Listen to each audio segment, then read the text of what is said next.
सोमवार व्रत कथा भाग 2।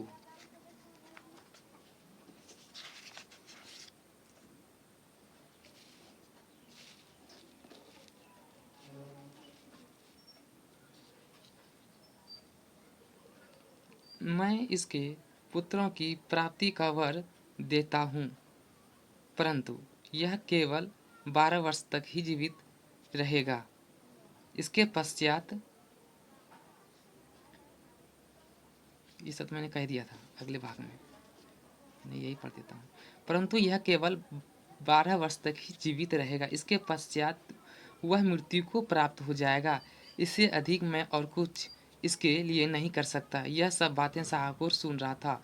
इससे उसको ना कुछ प्रशंसा हुई और ना ही कुछ दुख हुआ। वह पहले जैसा ही शिवजी महाराज का व्रत और पूजन करता रहा। कुछ काल व्यतीत हो जाने पर शाहकोर की स्त्री गर्भवती हुई और 10वें महीने में उसके गर्भ से अति सुंदर पुत्र की प्राप्ति हुई। शाहकोर के घर में बहुत खुशी मनाई गई, परंतु शाहकोर के उसकी केवल 12 वर्ष की आयु जानकर अधिक प्रशंसा प्रकट नहीं की और ना ही किसी को भेद ही बतलाया। जब वह बालक 11 वर्ष का हो गया, तब उस बालक की माता के उसके पिता का विवाह आदि के लिए कहा, तो वह शाहकोर कहने लगा कि मैं इनका विवाह नहीं करूँगा, अपने पुत्र को काशी जी पढ़ने के लिए भेजूंगा। फिर शाहकोर ने अपने साले अर्थात मामा के बालक को बुलाकर कहा, इसको बहुत सा धन देकर कहा, तुम इस बालक को काशी जी पढ़ने के लिए ले जाओ और रास्ते में जिस स्थान पर जाओ यज्ञ तथा ब्राह्मणों को भोजन कराते जाओ।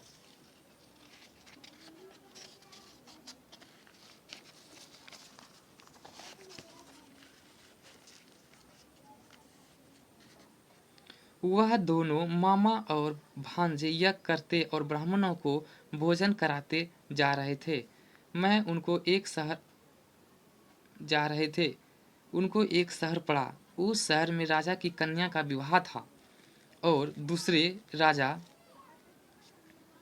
का लड़का जो विवाह करने के लिए बारात लेकर आया था, वह एक आंख से काना था।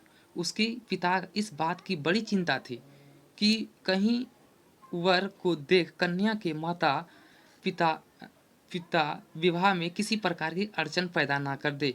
इस कारण जब उसने अति सुंदर सेठ के लड़के को देखा तो मन में विचार किया कि क्यों ना दरवाजे के सामने इस लड़के से वर का काम चला लिया जाए। ऐसा विचार कर वह के पिता ने उस लड़के और मामा के से बात की कि वह तो वे राजी हो गए। फिर उस लड़के को वर के कपड़े पहना तथा घोड़ी चढ़ा दरवाजे पर ले गए और सब कार्य प्रशंसा से पूर्ण हो गए। फिर वर के पिता ने सोचा कि यदि विवाह कार्य भी इसी लड़के से करा लिया जाए तो क्या बुराई है। ऐसा विचार कर लड़के और उसके मामा ने से कहा, यदि आप फेरों का और कन्यादान का काम भी करा दे तो आपकी बड़ी कृपा होगी और मैं इसके बदले में मैं आपको बहुत कुछ धन दूंगा। तो उन्होंने स्वीकार कर लिया और विवाह कार्य के भी बहुत अच्छी तरह से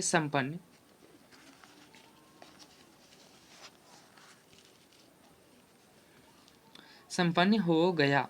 परंतु जिस समय लड़का अब जाने लगा तो उनकी राजकुमारी की चुंदड़ी के पल्ले पर लिख दिया कि तेरा विवाह तो मेरे साथ हुआ, परंतु जिस राजकुमार के साथ तुमको भेजेंगे वह एक आंख से काना और मैं काशी जी पढ़ने जा रहा हूँ काना है और मैं काशी पढ़ने जा रहा हूँ।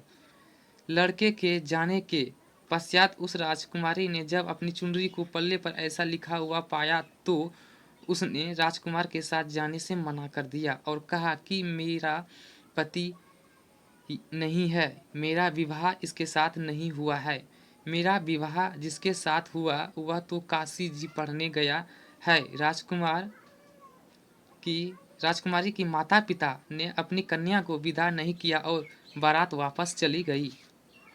उधर सेठ का लड़का और उसका मामा काशी जी पहुंच गए। वहां जाकर उन्होंने यज्ञ करना और लड़के को पढ़ाना शुरू किया। जब लड़के की आयु 12 साल की हो गई तो उसी दिन उन्होंने यज्ञ रचा रखा था कि लड़के ने अपने मामा से कहा, मामा जी आज मेरी तबीयत कुछ ठीक नहीं है।